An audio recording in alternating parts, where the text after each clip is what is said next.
So I got DJ, I got Greg Bishop. Let's kind of go back before we move forward, DJ. We'll start with divisional weekend, which was mostly, I think, lived up to the billing. It's not like it wasn't the greatest weekend of all time, but certainly all three games had something about them. What did you learn from the four games over the weekend? Protecting the football is kind of a big deal. The teams that did not turn the ball over won every game, and the teams that lost had turnovers in bunches. So it was, when you have a weekend, I think it was Sunday, right, where we had Jalen Hurts threw for 127 or 128 yards, and then Josh Allen followed it with 127, 128 yards. But they both kept a clean sheet, and their defense took the football away. I mean, it's like we can complicate this and talk about legacies and this, that, and the other, but sometimes it's pretty simple. So what do you take from that? I mean, we've had this conversation now throughout the year, not to just immediately bring it back to Geno, but we'll get back to these games here in a sec. That's been the debate, right? Geno threw for a ton of yards. What was it, fourth most of anyone this year? It's the 15 picks and fumbles, et cetera, that we keep talking about. Does it change or alter any of your view on how the Seahawks should approach the offseason from a quarterback perspective? Well, first of all, I feel like if you had asked me what I'd had for breakfast and I said Cheerios, Salk would have responded with, you know what, like Cheerios, sometimes not all the Cheerios get to your mouth. Sometimes they fall on the table, which reminds me of Geno. Sometimes Geno just can't get, the Cheerios from the spoon. You're going to your laugh mouth because earlier today, I actually kind of went back on it a little bit and was like, yeah, maybe you do need another year with Geno, and maybe you got to look at one of the mid-round guys, and that's another thing on my list to talk to you about today. Yeah. But you can't say that interceptions and turnovers were the story of the weekend and not go to the guy that was second in turnovers this year. Yeah, I'm just messing with you. And look, there's been players who've had, turnover issues, somewhat turnover issues, but they've been able to clean it up for a 4-game run. I think, obviously that's a little trickier when you're talking about that. Guys who tend to value the ball in high school and then they value it in college and they tend to value it in the NFL, and that's a trait that seems to be pretty consistent. Players that are a little more protective of the football. So it is a major issue, and it's something that you have to keep drilling down on. And it's why you aren't. Why you are still actively looking for your next quarterback. I'm not sitting here saying that with Geno you are let's not even open our eyes and look around. We're committed long term, and he's our guy for the next 3 or 4 years. I think you're still absolutely looking. The challenge in this offseason is, where is the upgrade located? I mean, that's going to be the issue. But you can drill down on, we've got to do a better job protecting the football, but it's hard to do with some guys. I have a story out next week on Brock Purdy, and a big part of the premise, I'm curious what you make of it, is there are a handful of NFL quarterbacks who I think you'd hand over the deed of your house to, sight unseen, no questions asked. And then I think there's a second tier of guys who are pretty elite in their own right, but maybe need a little more around them, needed to come together and coalesce and form. And so the premise of the story is like NFL quarterback economics. Do you pay Brock Purdy an insane amount of money because you don't have a better alternative because he's really pretty good already? And I guess I'm curious, what do you make of that premise overall? I've used the analogy for years. Bucky and I have talked about this forever. As we've just talked about trucks and trailers. Like you have trucks who can pull the team behind them, and you have trailers who get pulled by the team. And both of those vehicles can get you where you want to go, but they're different. And I think the nuance in it is, okay, we can all acknowledge who the trucks are, those 7, 8 guys wherever they are. We know who the Josh Allens and Lamar Jacksons and Joe Burrows, and we know who those guys are. And then we know who the guys we don't think are good enough at all to even be trailers. The question is there a high-end trailer? Is there a low-end trailer? And how do you separate the money within that sect? I think that's a great premise for an article. And the way I would look at it is, can he, with the system that we have, is it a perfect match for the player? And if we pay him, where is the threshold where the talent around him erodes that we can't, he can't function and we can't get where we want to go? So take Jalen Hurts. Sweet spot. Take Jalen Hurts in there. See, he's a good example for me, right? He's not the world's greatest thrower. He's good at it. They are not winning because of him. They are winning with him. Right. But is it because of what you just said? He's a perfect fit for the offense that they're running and his ability to run the football and what it does to open up Saquon. I mean, how are the Eagles winning with a quarterback that I think we all would agree is a trailer? Yeah, I would make, and they're almost off by themselves. Their roster is so stacked and so loaded.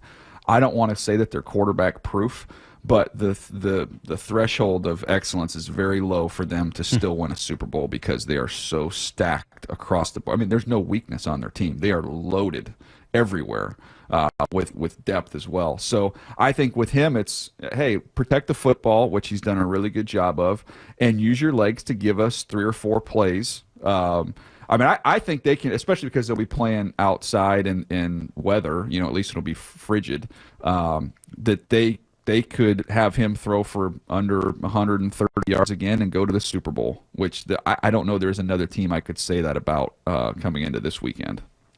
When you look at that Eagles offense and how they got going, what stands out to you in terms of adjustments, over the last month or two? I just think they just committed to just beating people up, as simple as that sounds. Like, they're enormous up front.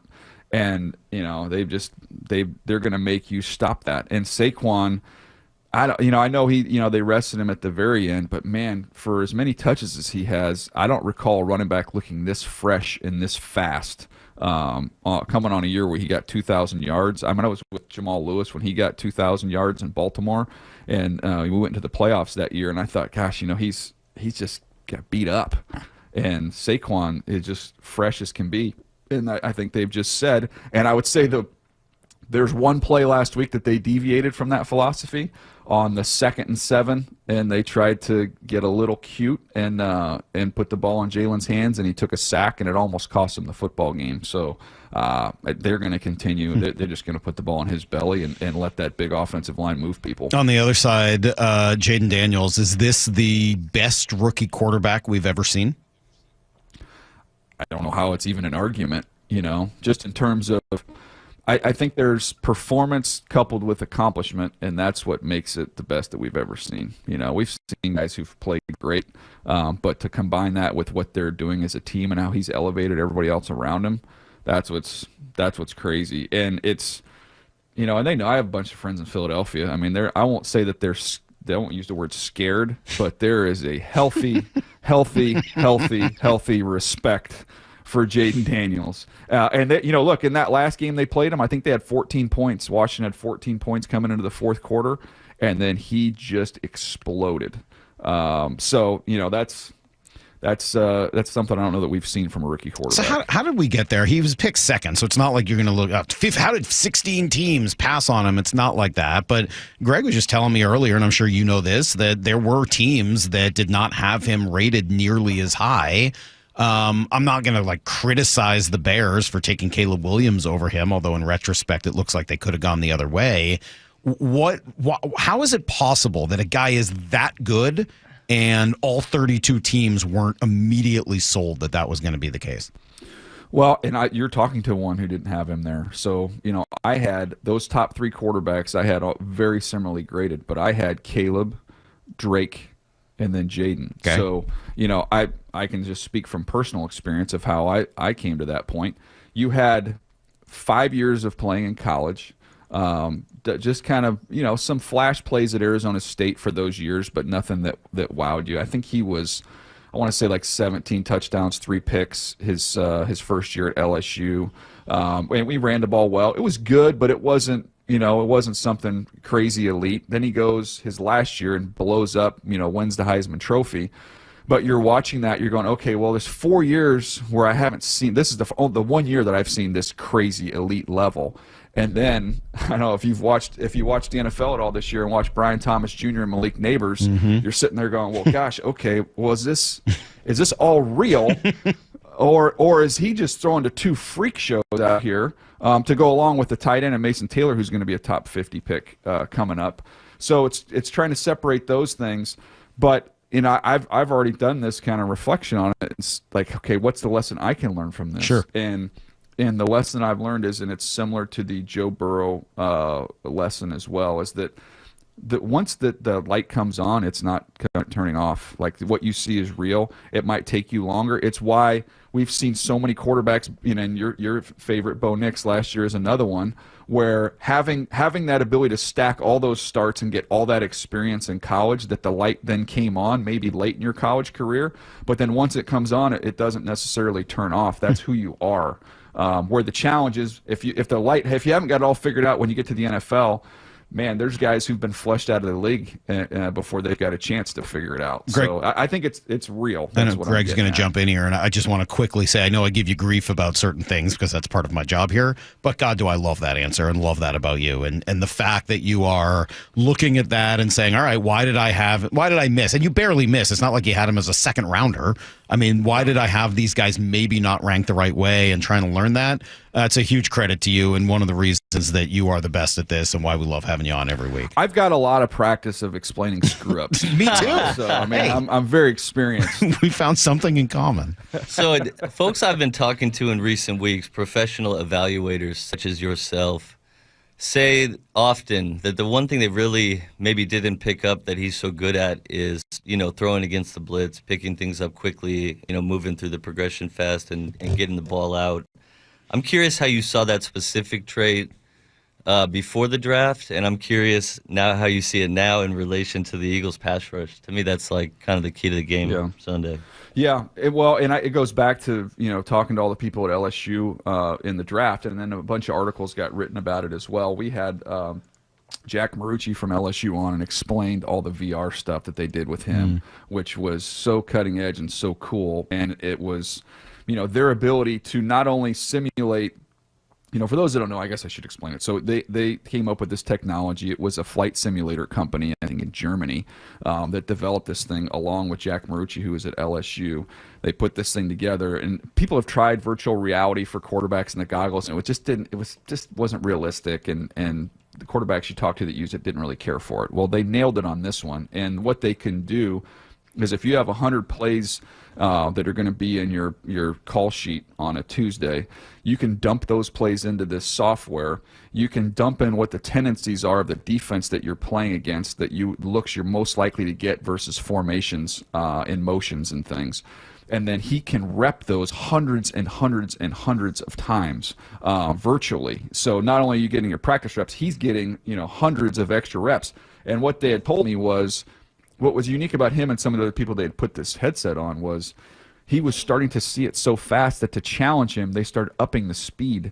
So it said, I think they got up to 1.6. So if you think about listening to a podcast on the way to work and you can crank it on 1.5, 1.6, he's looking at defensive movements versus route combinations at almost 1.5 speed of what he's going to see once he gets to the game. So the technology, and he will tell you, it definitely helped him through the processing. I thought, okay, that was incredible at the collegiate level, but now we're in the NFL where this is a full-time job, and these are guys and coordinators who are going to throw you so many different looks, and the picture's going to change after the snap. How is he going to, is there going to be an adaptation, period here? And son of a gun, he's doing exactly what he did at LSU. That's what's incredible. So, DJ, let's kind of broaden this out a little bit. 4 teams lose on divisional weekend: Baltimore, Detroit, Houston, and LA, the Rams. Of those 4, who is in the best spot moving forward and next year could go beyond the divisional round? Who is in a tough spot because we know how quickly things change in the NFL and ends up taking a step back? Baltimore's not going anywhere. They have a deep, talented team. Lamar's locked up and under contract. It doesn't look like they're going to lose coordinators. I don't think maybe Monken will end up getting one of these jobs. I don't think he is. So you're going to have continuity. You're going to have the quarterback back. They draft as well as anybody. They're going to continue to add players to what they have. So I don't see them going anywhere. The one on the other side of it, I mean, Detroit, there's this, what is the phrase that they're using, the brain drain? I mean, if you already lost, you're going to lose your offensive coordinator's gone. Defensive coordinator's likely gone. You just lost your defensive line coach. You just left to be the defensive coordinator with Vrabel. So I mean, that's a lot just right there to replace. And then, it'll be nice getting some pieces back on defense that were hurt. Hutchinson's a big one, getting some of those back. They still have a ton of talent on offense. I just think the combination of them losing some coaches with Minnesota, who is a really, really good team, Green Bay's a playoff team, and Chicago, who just took one of your coaches, is going to be better. So I think that's one that one's going to be tough there. And but still admit they have a lot of talent still in that building. The Rams are a fun one, by the way. The Rams, because they have a chance, I think, with Les Snead, if he can nail it again this offseason, they have a chance to have the next dominant defense in the NFL. A week later, we talked to you again. The Seahawks still haven't chosen an offensive coordinator. They've brought 3 guys in for second interviews. Grant Udinski and Hank Fraley and Clint Kubiak have all come in for a third interview. Yeah. Second interview rather. 2 of those guys are at least rumored to be candidates elsewhere. Fraley at really all of the Detroit connections. And we've heard that there's a possibility that Kubiak may go with Aaron Glenn to the Jets. A week later, how do you feel about this search and what direction they should be going in? Well, I mean, I've told you I like the combination of Fraley paired up with somebody on the passing side of things. I think that gives you an identity for sure. Kubiak he's got a really good reputation around the league. And that's a system that's had a lot of success. I just didn't think that's the direction they wanted to go. It felt like they wanted to be more kind of a gap scheme, power run team. So that's kind of what I felt. And just not to cut you off, but in the week since we've talked to you, we talked to Orlovsky, we talked to Brian Baldinger, and it felt like everyone we asked, like, hey, what direction should you go with this scheme? They immediately went to Kubiak, like immediately. Yeah. And for whatever reason, that's the name I've had the hardest time getting most excited about, maybe because he's done it before, and I tend to get excited about new things as opposed to things that have tried it before, and maybe that's a me problem. But if you were selling me on why to go with Clint Kubiak, why would you do it? I would sell you on the fact that half the league runs this offense. So, in terms of finding players and fitting players in, you get free agents. There's a pretty good chance they've played in this offense before. So you have some familiarity there. It has success. There's a lot of teams that run it. There's a lot of teams that have been very successful with it. You can rely on a little bit. You don't have to have 330-pound, mauling offensive lineman. You can take a little bit of an undersized player who's really athletic. My challenge with this scheme, and you saw it in the Houston game, is that, and you see the stats with Shanahan, when you get down and you're behind in this scheme and there's no illusion of run, you are in deep trouble. And so I think, to me, even though it's more, maybe more 90s football, a little more old school with a little more power run game, I think that, I saw it with the Chargers last year. I just prefer that style. I think it complements a team that wants to be a defense and physical team. I prefer that style. You know who else can run that stuff, by the way? It's Chip Kelly. And I don't know if he has any interest at all in I see that smirk on your face. Well, I don't know how much any interest at all. I love Chip Kelly coming to the NFL. But to me, what he did at UCLA, what he started to morph into, and I remember talking to him about this. I had seen him just after they just smoked USC, and USC could not get a line because of all the different shifts and motions and unbalanced looks and 6 offensive lineman things they were doing. And it was such a departure from what I remembered of Chip at Oregon, which was this fast-paced, high-flying offense. And then, anyways, I think Chip is really, really smart, and I think if you gave him a vision of what you want it to look like, I think he's capable of executing it. Wow. For me, with the Seahawks, I see them as, say, since 2016 or so, as a team that has retooled to be in about the same place every year, either just outside the playoffs or in it and maybe win one game. I'm curious, when you look at their roster and the talent available upcoming in the draft and free agency, how you weigh, the approach of continuing to try to retool and stay in it versus more of an extreme rebuild. Well, I mean, you could make a case if you wanted to do the extreme rebuild and that potentially there's some exciting quarterbacks coming down the pipe here in next year. That I think there's too much there. There's too much to tear down to go all the way to the bottom. I don't think they're capable of going all the way to the bottom, and I don't think they have any interest in doing that. So when I look at some of their roster holes, I look at that offensive line, the interior of the offensive line. It's a good draft there. There's a lot of depth, and there's a lot of quality interior players. Getting an explosive, dynamic tight end into this offense. Check. There's a bunch of them in this draft.